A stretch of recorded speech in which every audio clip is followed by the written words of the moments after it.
Alors, donc je continue ici. Ouais, je vais continuer en bas. C'est pas un dz, c'est un d mu x de z. Et là, c'est pas un dz, c'est un d mu x de z.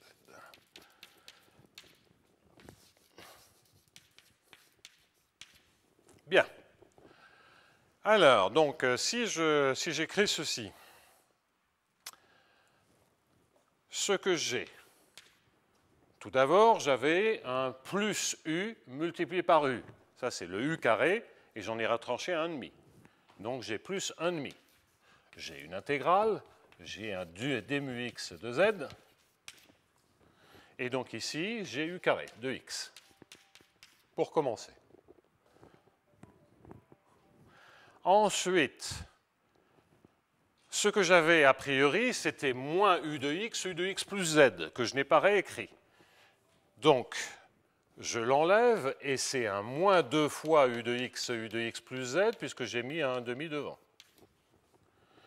Et puis, ce terme-là, il n'y était pas, c'est un moins 1 demi de u carré de x de z, donc je le rajoute, puisqu'il n'y était pas, et ça me fait plus, il y a un demi devant, u carré de x plus z. Et bien entendu, vous observez que c'est un carré. Ce n'est pas un miracle, c'est que si ça marche pour des opérateurs elliptiques, c'est naturel qu'on ait la même propriété pour ces opérateurs, et vice-versa. Le résultat des opérations, c'est que A de UU, on a donc l'identité que A de U multiplié par U ponctuellement est égal à A U carré sur 2, plus AIJ DIU DJU, plus l'intégrale de, avec un 1,5 devant, de U de x plus z moins U de x, le tout au carré, d mu x de z.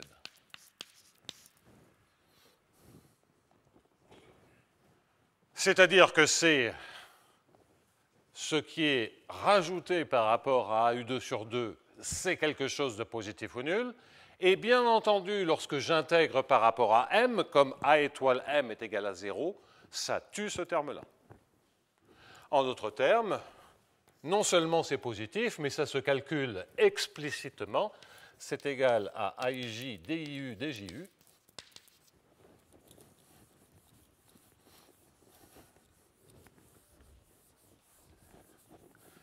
plus 1,5 de l'intégrale de u de x plus z moins u de x au carré d mu x de z. Et ça, c'est positif ou nul.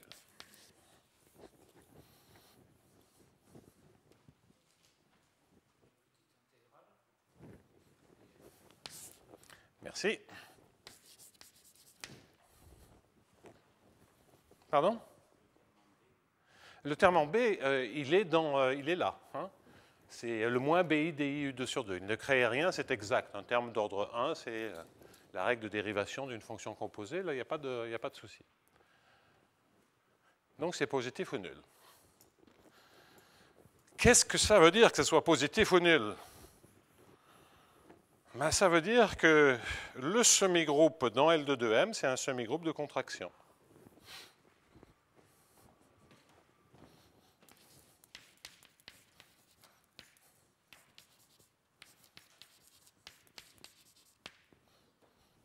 Bon, ça c'est général. Ce n'est pas nécessairement un opérateur auto-adjoint, mais c'est positif ou nul. En général, ce n'est pas un opérateur auto-adjoint.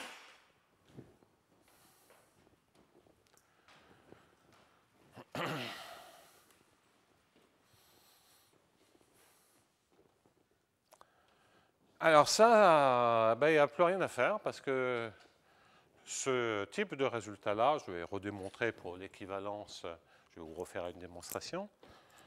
Mais si on avait égal à 0, ça voudrait dire qu'ici on a un égal, c'est-à-dire qu'on a une isométrie. On a un semi-groupe d'isométrie dans un espace de Hilbert. C'est le théorème d'ergodique de Neumann, de von Neumann. Et rien d'autre. un peu plus tard, on a réalisé, c'est dans le folklore, il y a même des extensions non linéaires, que le théorème de von Neumann et ergodique marche aussi dès qu'on a une contractivité au sens large. Bien entendu, si vous avez une contractivité forte, ça converge vers un seul point parce que AV est égal à 0. Donc lorsque c'est vraiment strictement contractif, c'est-à-dire que vous avez ici un coefficient qui est plus petit que 1, vous avez convergence vers 0 exponentiellement vite. Lorsque c'est égal à 1, ça marche aussi. Et en fait, ça marche tout le temps. Donc on peut se réfugier dans les théorèmes abstraits où on redémontre le théorème de von Neumann à ma sauce, dans ce cadre général, en se servant des théorèmes taubériens. Et là, on fait une démonstration qui est en quelques lignes. Alors, mais cette identité, on va s'en servir dans un instant. Ça, c'est juste pour privilégier un instant l'argument abstrait pour dire qu'il y a de l'information lorsqu'on travaille dans L2-2M. Et cette information, on va l'exploiter pour revenir en arrière, pour vous dire que si d'aventure on sait que, par exemple, après on peut généraliser, vous avez une mesure invariante strictement positive, à ce moment-là, on va avoir énormément d'informations. Bon. Point trop n'en faut. Allons-y tranquillement. Pour l'instant, pourquoi ce théorème est vrai? On n'est pas obligé de connaître les extensions du théorème. Le théorème de von Neumann sur les isométries est un très beau théorème d'analyse. Si vous ne l'avez jamais vu et vous voulez vous faire plaisir avec une très jolie démonstration, je vous la recommande. Si vous ne voulez pas regarder la démonstration originelle, je vais faire une démonstration qui marche dans comme ceci. Alors donc, je prends mes résolvantes, et tout ceci est abstrait. On est dans mon espace de Hilbert, on a U0. Et je prétends qu'il suffit de comprendre pourquoi ce que je vais noter V epsilon, epsilon U epsilon, converge dans L2 de M, converge vers le même objet qui est PKM de U0. Je prétends que cette information est équivalente à celle-ci.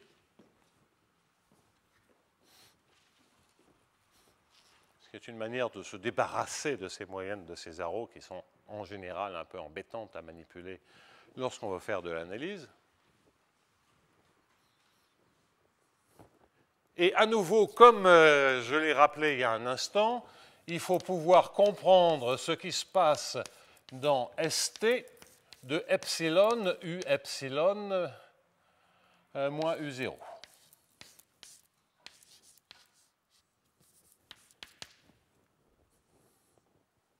C'est-à-dire ici V epsilon. Ce qui m'intéresse, c'est 1 sur T d'intégrale de 0 à T de S de T de U0, très bien. Et ce que j'ai en plus, c'est un 1 sur T, et donc ça sera OK, car si je regarde 1 sur T de l'intégrale de 0 à T de S de T de V epsilon, et ce bazar-là, je l'appelle V0,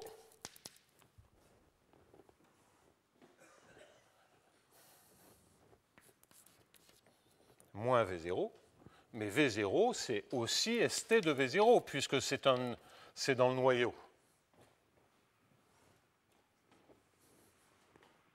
Okay. Et S de T, dans l'espace de Hilbert, c'est une contraction. C'est-à-dire que si je prends la norme, je la mets à l'intérieur, ça fait 1 sur T de l'intégrale de 0 à T de S de T de V epsilon moins V0. Je me sers du côté de l'aspect contractif du semi-groupe, c'est-à-dire que tout ceci, ça se majore par la norme de V epsilon moins V0, et j'ai bien démontré que ça tendait vers 0, quand epsilon tend vers 0, uniformément en grand T, ce dont j'ai besoin pour faire cette partie-là du théorème taubérien.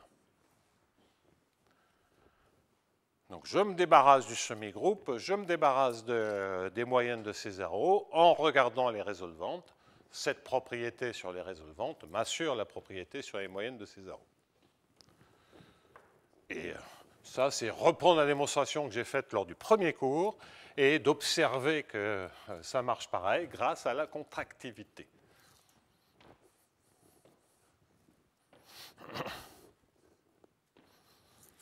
Bon, on ne peut pas aller au-delà de 1, hein, parce que dès qu'on prend des semi-groupes auto-adjoints, c'est aller au-delà de 1, c'est-à-dire ne plus avoir la contractivité, c'est créer des valeurs propres qui sont strictement plus grands que 1, ça explose. Donc là, il n'y a plus de drame. Hein. Bien. Donc le théorème, modulo cette observation très simple, c'est vérifier ceci. Eh bien, la monotonie va faire le job pour nous.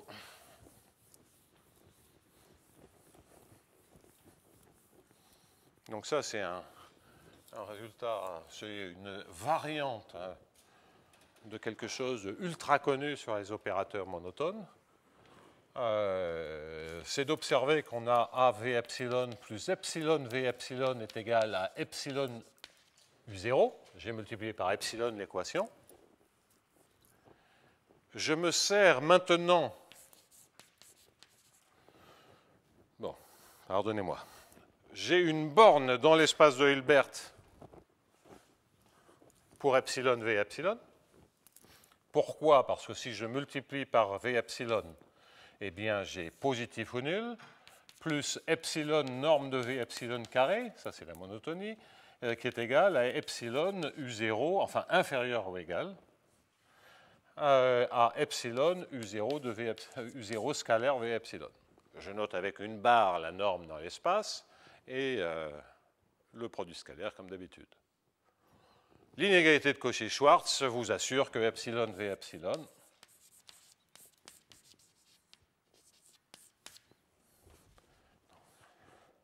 vous assure que V epsilon, et pas, j'ai peut-être dit epsilon V epsilon, j'ai dit une bêtise, c'est epsilon U epsilon, c'est-à-dire V epsilon qui est borné. En effet, vous divisez par V epsilon et vous voyez que la norme de V est par epsilon. Vous voyez que la norme de V epsilon est majorée par la norme de U0. C'est normal. Hein. Donc, si vous voulez, il n'y a pas que des bornes à l'infini qui soient totalement générales, c'est que de manière abstraite, mais je me suis quand même servi d'opérateurs d'ordre 2. Hein. Si j'avais des dérivés d'ordre 4, j'aurais des tas de termes supplémentaires. Bon, enfin bon, j'ai jamais regardé, mais j'imagine qu'il y aurait des soucis.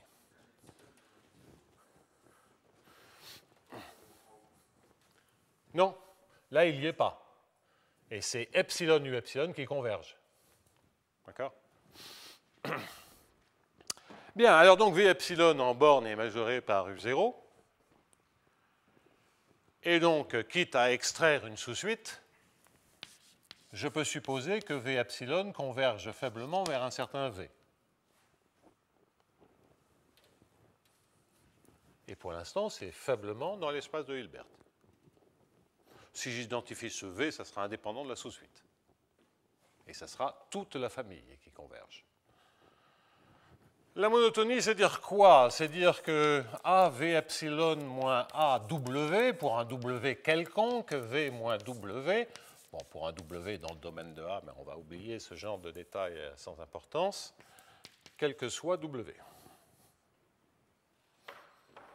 Et j'ai un V epsilon ici.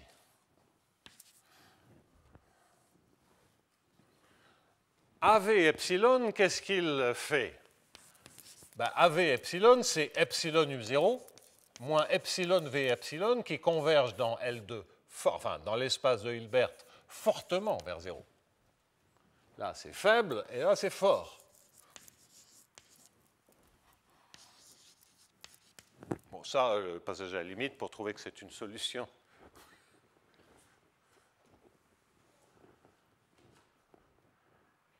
C'est le lemme de Minty. Hein. Pourquoi? Convergence faible des V epsilon, convergence forte parce que ici U0 est borné, V epsilon est borné, je multiplie par epsilon. OK? Par linéarité, donc continuité faible, j'ai que AV est égal, AV0 est égal à 0.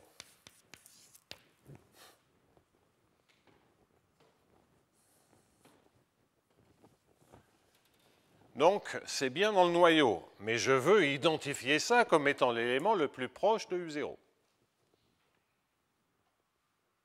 Okay.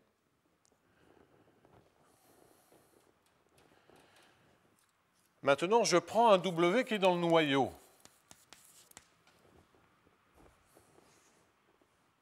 Donc, un W, il n'y est pas.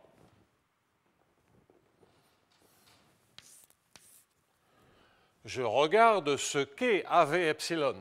AV epsilon, c'est epsilon que je sors du produit scalaire, U0 moins V epsilon moins W. Positif ou nul.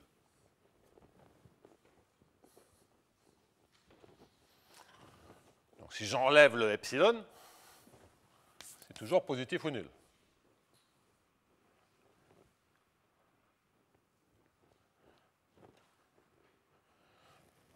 Et j'en déduis que U0 moins V, V moins W, est supérieur. Donc je peux passer la limite dans tous les termes, sauf dans un terme qui est V epsilon carré. Parce que ça, c'est la norme au carré. Pour l'instant, je n'ai que de la convergence forte, faible. Et donc ça, c'est supérieur, comme le reste converge, à la lim sup de V epsilon moins V en norme au carré.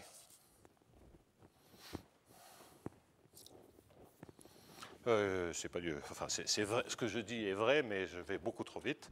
C'est la norme de la différence de V epsilon moins de la norme de V epsilon au carré moins la norme de V2. J'ai remplacé ici le V epsilon carré par du V2. Et ça, je sais que c'est positif ou nul par convergence faible. Même la lim 1 fait positif ou nul.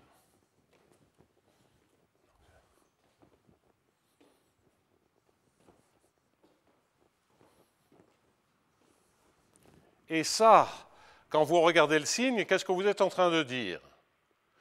Vous êtes en train de dire, donc ça, si on change le signe dans le membre de droite et dans le membre de gauche, que V moins U0, W moins V est positif ou nul, quel que soit W dans K, et vous savez que V est dans K.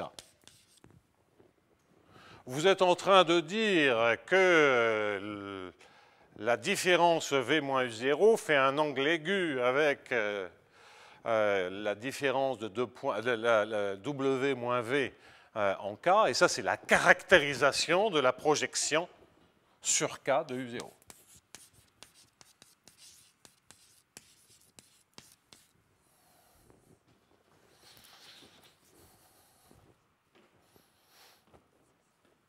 Donc ça y est, c'est gagné, on a trouvé déjà que c'était le bon point.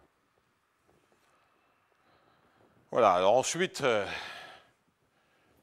vérifier que l'on a cette convergence forte est un exercice hilbertien sans difficulté, mais vous voyez le rôle joué par la monotonie pour identifier projection. Alors c'est un sous-espace, donc j'ai traité la projection comme si c'était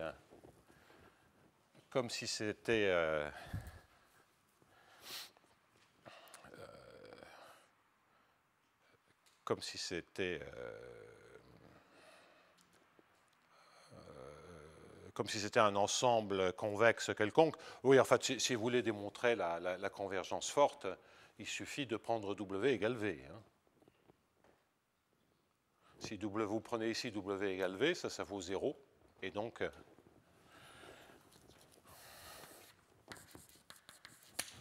ça entraîne que la lim sup est nulle, c'est-à-dire que V epsilon, la norme de V epsilon carré converge vers la norme de V carré. Convergence faible plus convergence de la norme dans un espace de Hilbert entraîne la convergence forte. Donc il n'y a plus rien à faire.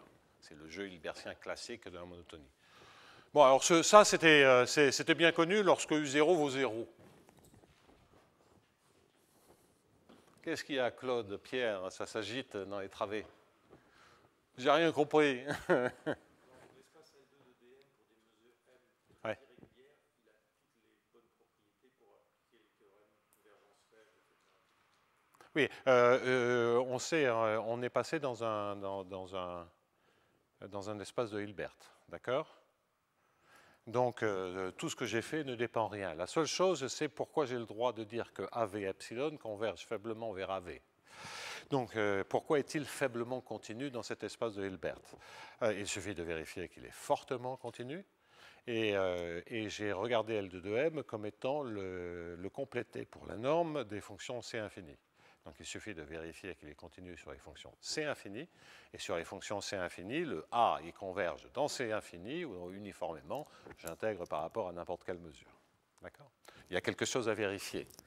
Bon, j'essaie d'éviter des détails techniques maîtrisés quand... En d'autres termes, l'opérateur est maximal monotone. Bon, qu'est-ce qu'il y a, François? Tu as un air chafouin. Non, mais c'est des trucs standards. Hein. C'est des trucs qu'on apprenait dans le cours d'analyse fonctionnelle de Brésis à P6, juste avant que les dinosaures ne disparaissent. Il y a une éternité, quoi. Donc, voilà, c'est pas... Donc, en tout cas, dans le cas U0, U0 est égal à 0. Hein. L'observation, c'est que si vous faites un décalage d'ordre epsilon, ça passe pareil. Et ça identifie la projection. Donc, ça, c'est relativement agréable parce qu'on a déjà de la convergence sans rien faire. Parce que j'appelle ça ne rien faire. Mais il y a beaucoup mieux. Donc, fin de l'histoire abstraite. Ça, c'était un interlude abstrait. Il y a beaucoup mieux parce que si je regarde maintenant, je repars en arrière, je suppose que j'ai l'équicontinuité.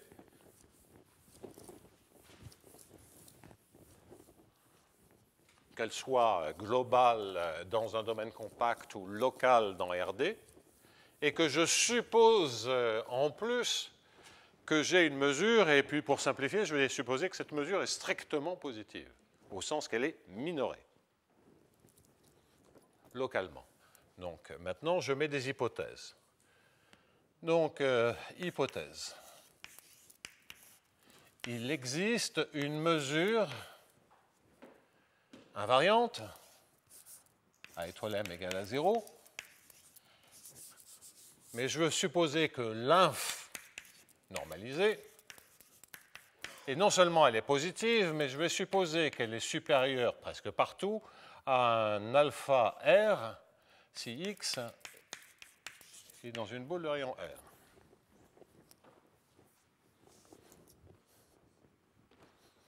Ne me demandez pas comment on vérifie ça, j'y reviendrai après.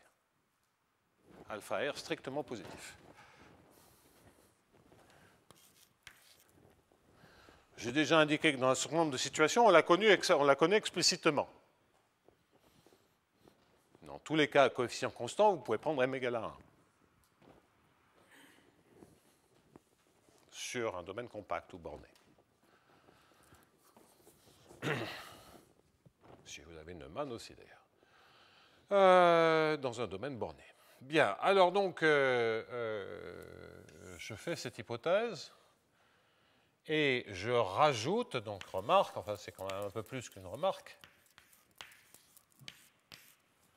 et je vais rajouter l'hypothèse d'équicontinuité. U de T, équicontinue. Toujours pareil, en T positif ou nul.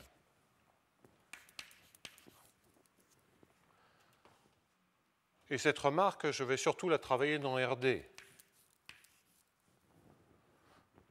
Parce que dans un domaine compact, les démonstrations, elles sont agréables, on les a faites rapidement. On a vu qu'après, dès qu'on a l'équicontinuité, ce qu'il faut regarder, c'est les ensembles de contrôlabilité. Donc là, je vais les voir réapparaître, mais d'une manière un peu différente. Et puis, il y aura une troisième hypothèse. Alors, ceci entraîne l'ergodicité faible, ou si on met une quatrième hypothèse, ça entraîne l'ergodicité forte. Donc je vais compléter le théorème dans un petit instant. après avoir commencé la démonstration. Donc j'ai de l'équicontinuité et j'ai observé quoi? J'ai observé que si je résolvais du sur dt plus AU, évidemment si le domaine est compact, ça veut dire que M est uniformément défini positif et minoré par une constante sur tout le domaine. Mais donc pensez que RD est la situation où après tout, à un moment donné, je n'ai fait qu'un dessin à la place d'une démonstration.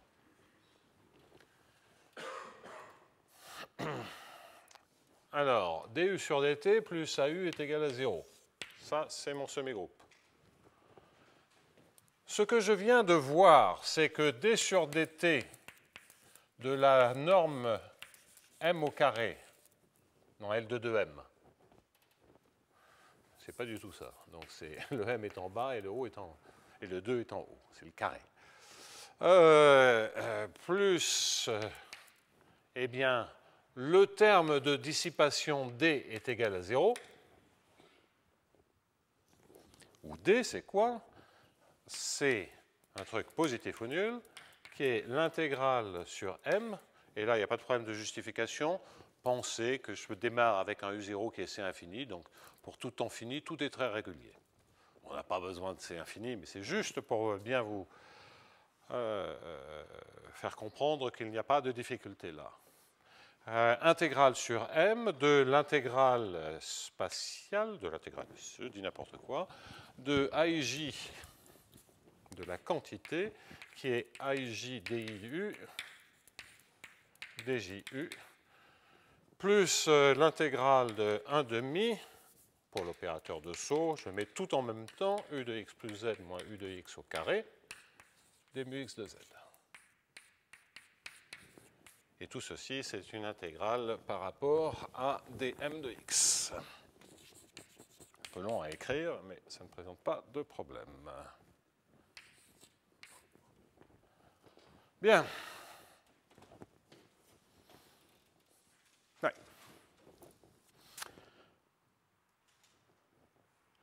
Ou bien, on regarde la situation de A, V epsilon plus epsilon V epsilon est égal à epsilon U0. Et j'ai à ce moment-là que epsilon, norme de V epsilon dans la norme M au carré, plus l'intégrale, c'est le terme de dissipation, donc qui est le même D. Je ne vais pas le réécrire. C'est le D, si ça c'est D de U. Ici, je vais simplement écrire D de V epsilon est égal à epsilon U0 de V epsilon, produit scalaire dans M.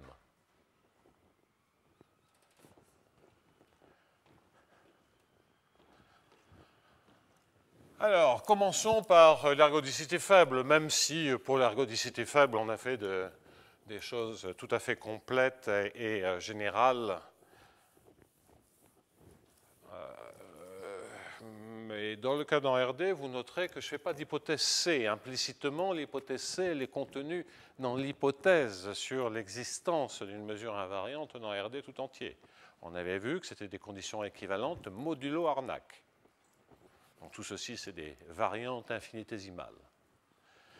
Et c'est pour ça que je n'insiste pas sur la généralité des résultats, parce que ça ne donne pas des résultats plus forts, mais c'est une approche qui est, lorsqu'on a le bon goût d'avoir une mesure strictement positive, et ça, il va falloir l'expliquer, en tout cas donner des situations où on a une mesure qui est minorée, et on va voir encore apparaître des questions de contrôlabilité. Quoi qu'il en soit, que voit-on?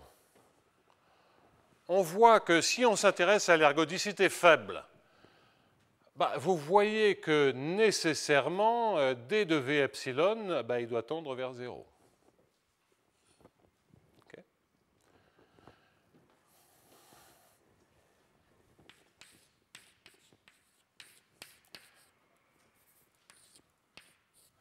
C'est une quantité quadratique. qui est en fait continu et convexe et continu pour la convergence forte. Et à nouveau, la continuité, il suffit de vérifier ça pour des fonctions régulières.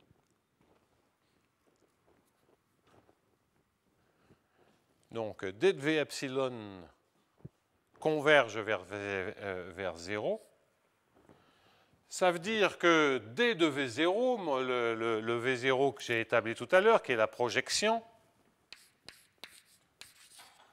il vaut 0.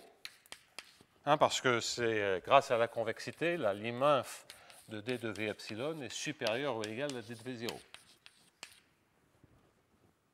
Pour l'instant, je ne me suis pas servi du fait que la mesure était strictement positive, je m'en sers maintenant. Je m'en sers maintenant et je constate que si la mesure est strictement positive, regardez ce que c'est la définition de D, c'est l'intégrale d'un machin positif par rapport à une mesure strictement positive. Ça veut dire que le machin positif, il est nul presque partout. Donc, nécessairement, j'en déduis, et ça c'est général, donc dans le théorème qui est ici, je pourrais rajouter en plus l'information, ah flûte, il ne fallait pas que j'efface, entraîne EC.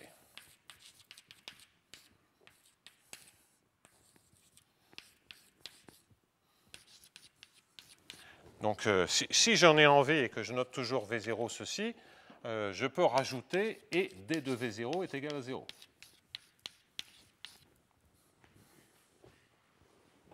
En fait, c'est automatique pour... il suffit d'écrire l'identité avec cette dissipation et le fait qu'on ait 0 ici pour s'assurer qu'effectivement on a que d de V0 est égal à 0. En fait, entre parenthèses, plutôt que de mettre et, je vais dire que ça entraîne que d de V0 est égal à 0. Toujours cette identité d'énergie. Qu'est-ce que je suis en train de dire? Je suis en train d'observer que si AW est égal à 0, comme on a vérifié que AW2 sur 2 plus D de W était égal à 0, que j'intègre par rapport à M, j'ai donc bien que l'intégrale de...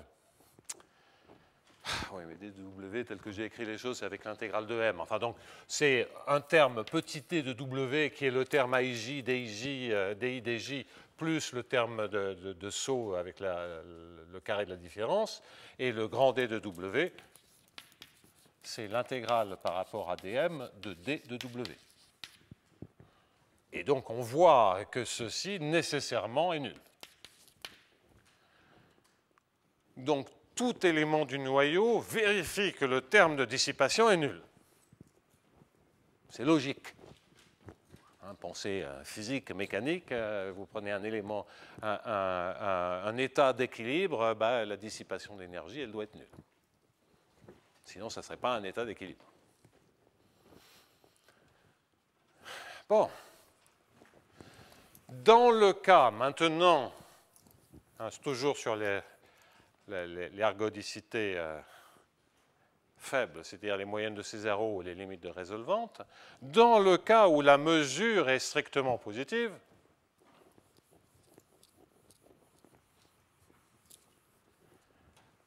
j'en déduis donc que, si la mesure est strictement positive, que AIJ DI de V0, DJ de V0 est égal à 0 presque partout, et que U de x0 plus z moins U de x0 est égal à 0 presque partout par rapport à la mesure mu x0.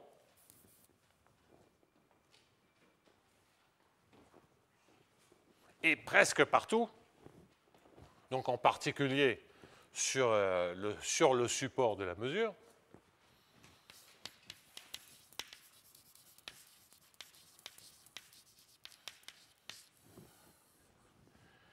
Et quoi d'autre? C'est tout, oui. Enfin, c'est déjà pas mal. Et donc, qu'est-ce que j'en déduis? Je vais laisser les processus de saut là, de côté provisoirement. Mais qu'est-ce que j'en déduis? J'en déduis que si je regarde, maintenant, si j'écris IJ comme étant un demi de sigma I alpha, sigma J alpha, avec une somme sur alpha.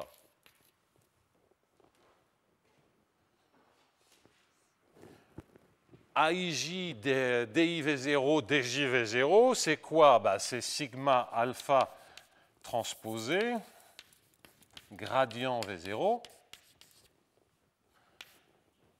norme au carré, une somme sur alpha. Je suis en train de dire ça.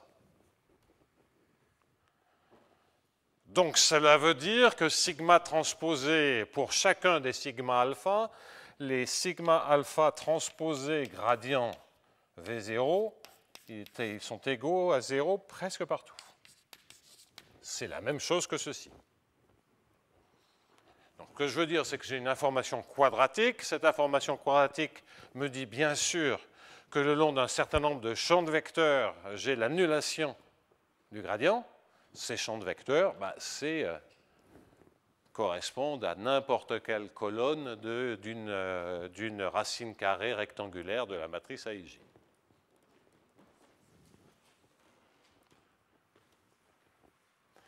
Si maintenant j'écris la partie elliptique, je vais me concentrer sur la partie elliptique, le temps tourne. Si je me concentre sur la partie elliptique, j'ai déjà observé que l'on pouvait toujours écrire ceci comme étant moins x alpha carré avec l'opérateur x alpha qui est l'opérateur de dérivation. Donc, c'est pour être cohérent dans mes notations, sigma alpha transposé gradient. Ouais, enfin, comme je ne l'ai pas écrit en matrice, c'est quand même assez n'importe quoi cette notation. Donc sigma alpha, là, c'est un champ de vecteurs, et c'était simplement le produit scalaire. Hein. C'est simplement si je l'écris en colonne ou en ligne. Quand on écrit la factorisation et qu'on met le alpha en bas, ça veut dire qu'on regarde la vecteur ligne. Et quand on écrit avec un alpha en gros et qu'on introduit un opérateur dérivation, ça veut dire qu'on le regarde en colonne. C'est le produit matriciel. Hein, c'est pas... Donc, je retire ce que j'ai dit avec les transposés, je ne suis pas cohérent dans mes notations. Bref, donc on sait que l'on peut écrire l'opérateur comme ceci. Attention, le B qui était dans A été corrigé par une dérivée supplémentaire, parce que dans le x alpha carré, qui est un sigma gradient, sigma gradient. Enfin, donc c'est un champ de vecteurs qui est sigma gradient. C'est la différence entre une intégrale de Stratanovich et une intégrale de Ito. Donc quand j'écris en moins AIJ DIJ moins BI DI, c'est Ito. Là, je l'écris en Stratanovich. Donc, ce n'est pas le même champ de vecteurs. Et qu'est-ce que je dis? Je dis que x alpha sur V0, il vaut 0. Donc, comme je sais que AV0 vaut 0, partout, presque partout, en fait, AV0 égale à 0, je l'ai au sens de L2 de M. Mais M est une mesure strictement positive, donc je l'ai presque partout. Et donc ça entraîne que y V0 est égal à 0.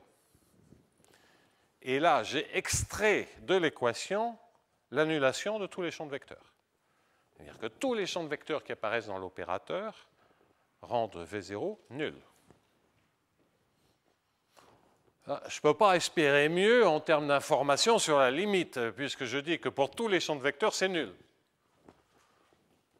Ça ne veut pas dire que V0 est constante, parce que ces champs de vecteurs, s'ils sont tous nuls, j'ai aucune information. Évidemment, s'ils sont tous nuls, il ne se passe rien. Donc, la projection ici, c'est l'identité, il ne se passe rien, n'importe quoi est dans le noyau. C'est du propre. Ça sera répété. Donc... Du coup, c'est vraiment plus. Donc tous les champs de vecteurs s'annulent, on ne peut pas dire mieux. Donc je vais maintenant réécrire la conclusion.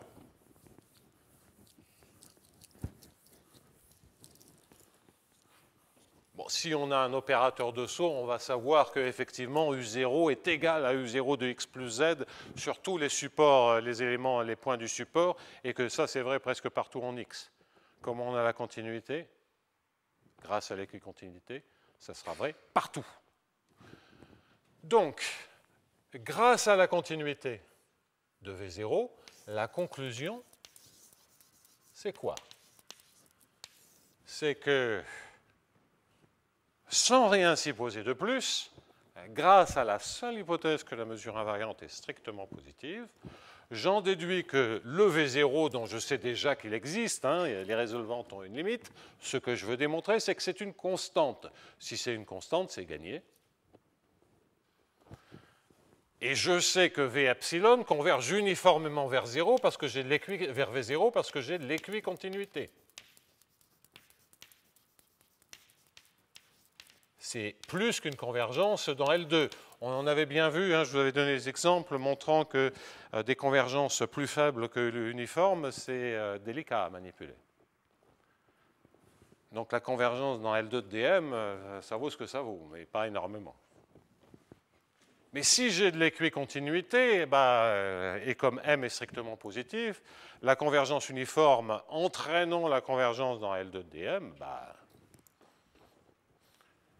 j'ai bien que la limite est d'une sous-suite qui converge uniformément et cet objet dans L2 de DM, mais si M est strictement positive, les fonctions qui sont définies par rapport à la mesure de Lebesgue, par rapport à la topologie de Rn, et les fonctions qui sont définies presque partout en M, là, je n'ai pas de souci à me faire. Donc il y a des tas de petits détails techniques, mais ça suffit. Donc ça converge uniformément vers un V0 continu,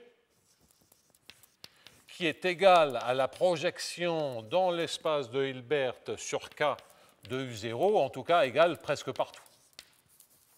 Et en fait, presque partout par la mesure M, et donc presque partout par rapport à la mesure de Lebesgue.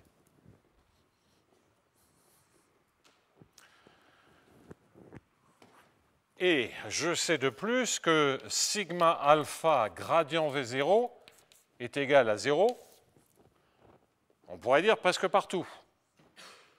Mais si V0 est continu, ça veut dire partout, au sens des solutions de viscosité. Donc égal à 0. Et que bêta gradient V0 est égal à 0 partout.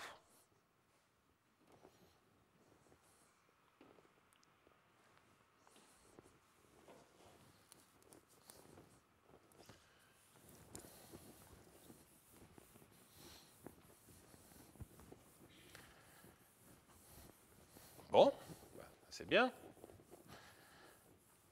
C'est pas mal d'informations. Si je faisais l'argument sur l'équicontinuité, sur la convergence, l'ergodicité forte, bien, j'aurais exactement la même chose, parce que ce que je sais déjà que ce que je crée, c'est une orbite éternelle, dv sur ds plus av égale à 0, grâce à l'équicontinuité, et je sais par cet argument de dissipation, si je passe à la limite quand étant vers l'infini, le fait que ça soit dissipatif, si je garde une orbite, c'est que toute cette orbite doit annuler la dissipation. C'est penser que vous avez un cycle périodique, un système dissipatif, si ça se met à tourner sur ce cycle périodique, il ne peut pas y avoir de dissipation le long du cycle. Sinon, ça ne serait pas un cycle périodique. La dissipation doit être nulle. Donc, un argument simple vous convainc du fait que d de v de s est égal à 0 et v est continu.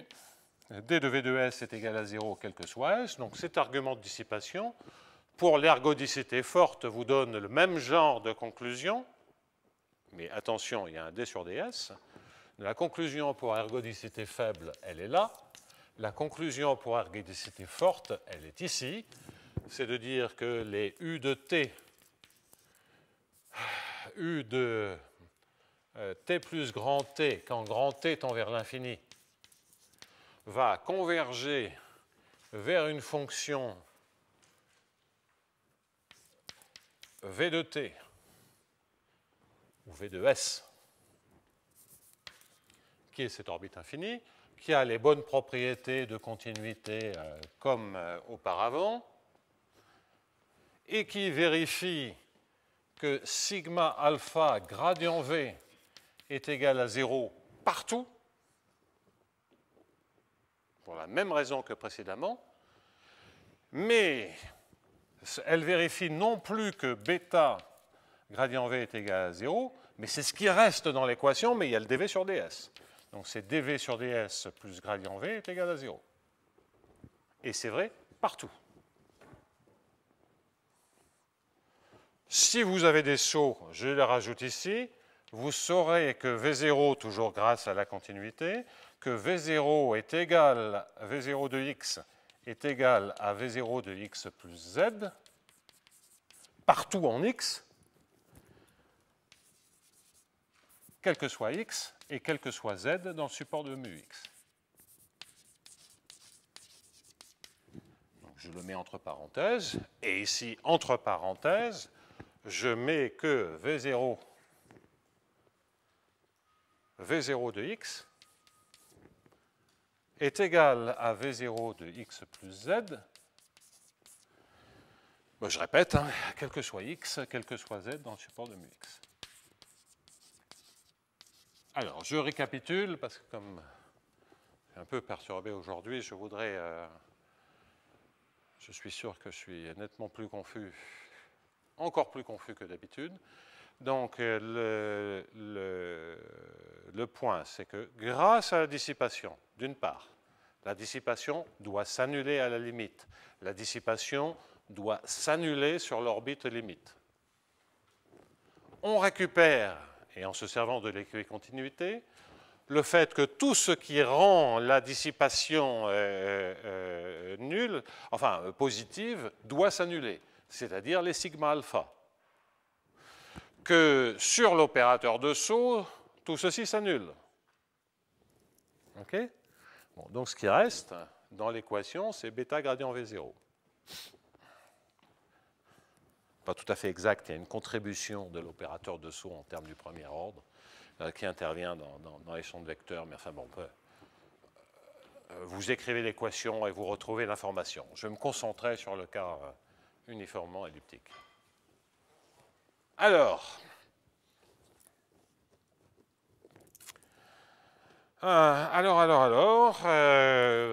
comment conclure? Ben, on y est presque, parce qu'il faut que cette liste d'informations entraîne que V soit constante.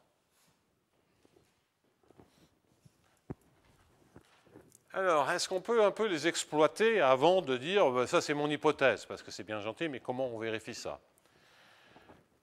Alors, je mets de côté provisoirement ceci, il suffira de compléter en sautant.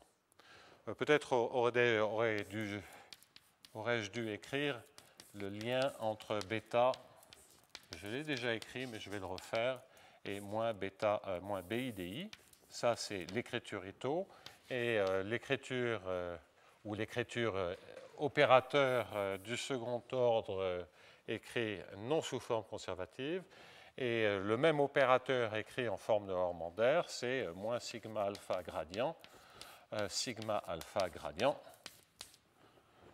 moins bêta IDI. Que l'on voit bien la connexion. Donc si ce gradient qui est là, je ne le fais pas agir sur le sigma, je récupère AIJ avec un demi qui flotte devant. Et évidemment, je récupère le terme précédent, donc le moins AIJ.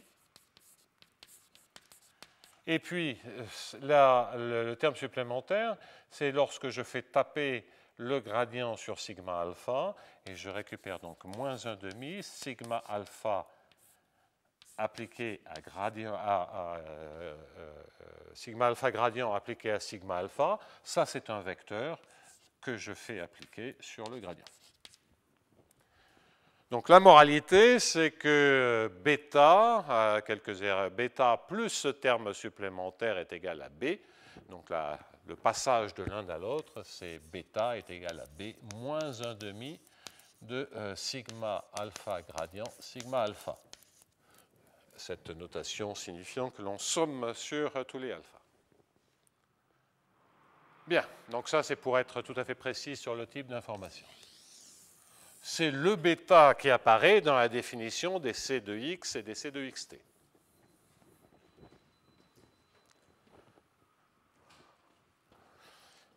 Alors quel rapport avec les ensembles de contrôlabilité? Bien, je vais conclure là-dessus. C'est que ceci va entraîner que V0, si V0 de X est égal à V0 de Y, sur un ensemble que je vais pour l'instant noter C'X, et que ici je vais dire que V0 de X et de S est égal à V0 de X T plus S sur un ensemble que je vais noter C' de X T plus S. En effet, si vous avez une valeur en un point, bien entendu, V0 est constant le long des courbes intégrales associées à l'opérateur. Donc, je pars dans la direction sigma alpha, je récupère que sur une certaine courbe, c'est constant. Je pars avec la direction bêta, ou moins bêta, j'ai une direction, j'ai V0 qui a toujours la même valeur, puis je peux alterner comme je veux, prendre des plus, des moins, c'est la contrôlabilité. L'ensemble C'X, je vais l'écrire à l'instant, C'X, ça c'est en T plus, oh là, T plus S, je suis fatigué, en grand T, et ça part du point X. C'X, ça sera simplement la fermeture de l'union des C'X de grand T. Donc ça, on va comprendre que c'est C'X de grand T. À cause du dv sur ds, bon, on incrémente le temps. Là, il faut comprendre quels sont les points que l'on peut attendre en manipulant tous ces champs de vecteurs. Mais je ne peux le faire que sur un temps qui est grand T. Et là, je prends le temps que je veux, que je peux.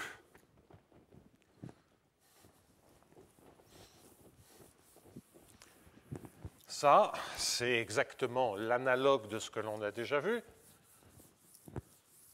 À part que vous voyez qu'entre sigma et alpha et bêta, c'est complètement symétrique. On a complètement oublié que ça pouvait venir d'un...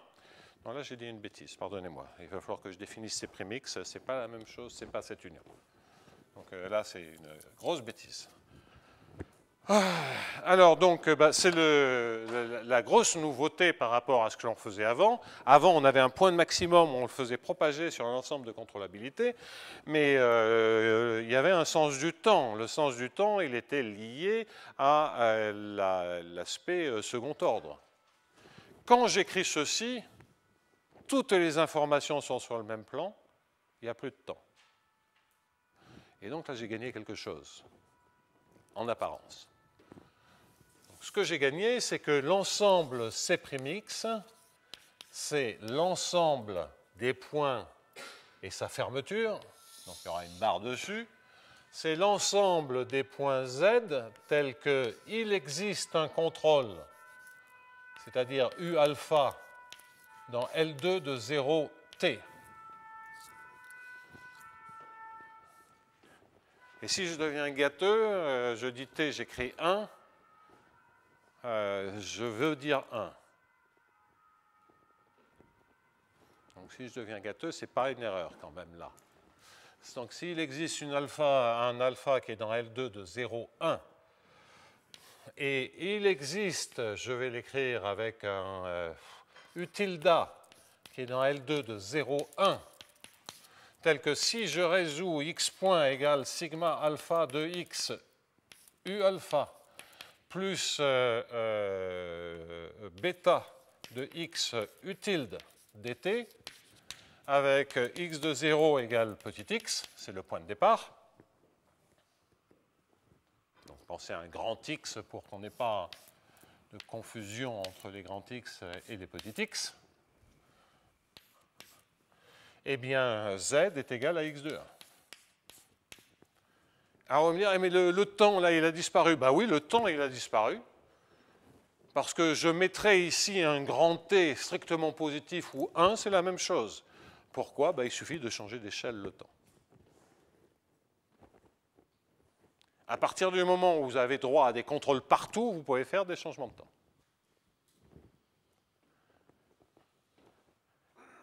Et là, vous voyez qu'on traite bêta comme si c'était par rapport à ce que je faisais au préalable, c'est qu'on traite bêta comme si c'était un terme d'ordre 2. Et la raison en est simple, c'est que si j'ai bêta gradient V0, j'ai aussi que moins bêta gradient V0, moins bêta gradient appliqué à bêta gradient. En d'autres termes, si y est nul, y carré est nul.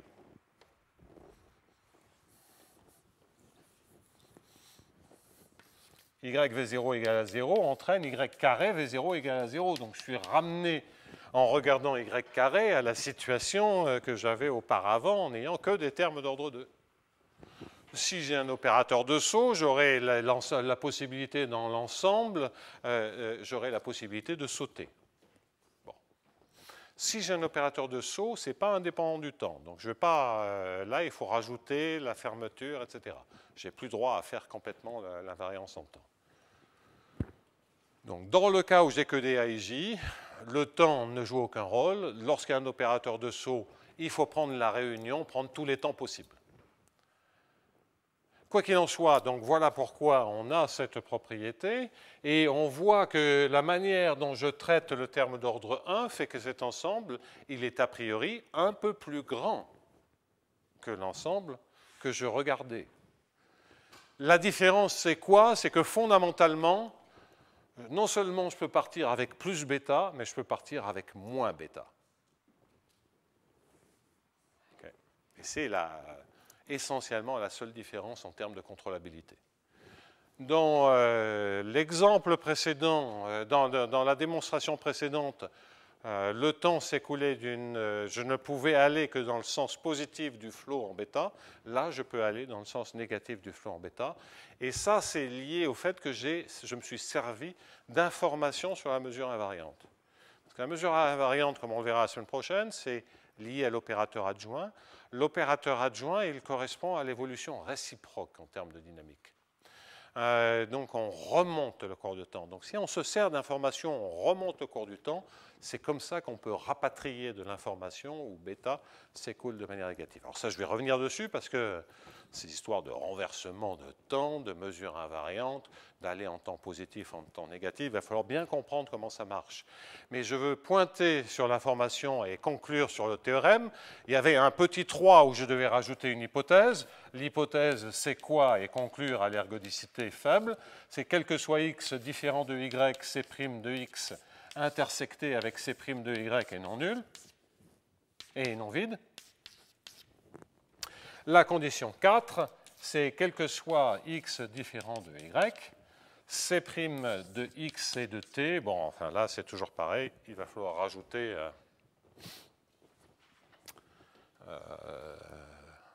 quelque chose.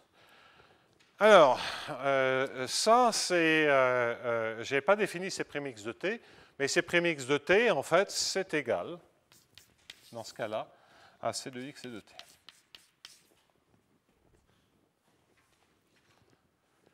Parce que, qu'est-ce que je suis en train de dire? Je suis en train de dire que j'ai l'information sur sigma alpha gradient, c'est mon ancien ensemble. Donc, c'est la même condition. Donc là, j'ai un résultat qui est en fait plus faible. Donc, même condition qu'avant. Même condition entraîne l'ergodicité. Alors vous me direz, ben, on a perdu parce que là, je me suis servi d'une information sur la mesure invariante, strictement positive, mais comme dans RN, je n'avais pas fait la démonstration totalement, j'ai fait qu'un dessin, et bien là, vous avez déjà une démonstration complète instantanément, qui est que si vous avez les mêmes hypothèses que précédemment, dans Rn, vous avez une mesure invariante. Si vous savez que cette mesure invariante est strictement positive, la démonstration est en fait très simple. J'ai essayé de l'exposer en détail, mais elle est très simple. Le terme de dissipation est nul. Si la dissipation est nulle, le long d'un certain champ de vecteurs, on a cette information. Et le fait que ici j'ai un dv sur ds, bien ça ne va m'entraîner que l'information. Et là, pardonnez-moi, mais c'est quand je mets ici, quel que soit x, oh là, je suis fatigué, quel que soit x, quel que soit s, eh bien, je vais savoir que V0 de x et de s est égal à V0 de x et de, en fait, ça se trouve être s moins t. Non, mais pardonnez-moi, là c'était l'opérateur de saut, donc j'ai dit des bêtises. Donc ça c'était les sauts. Alors, donc c'est là où je pense avoir dit une bêtise, c'est que je pense que quand j'écris les choses comme ceci, le temps s'écoule de manière négative, c'est-à-dire que je pars de manière comme ceci, en t-s.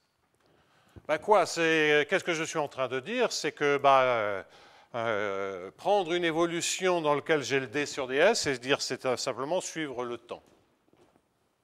Si tau était le temps associé à s, ce que je suis en train de dire, c'est tau point égale moins 1, c'est devant le ds. Donc si je pars de S et que je m'arrête à l'instant grand T, je vais en S moins grand T. Vous pensez que ça, c'est un terme d'ordre 1. Devant, il y a un bêta. Okay.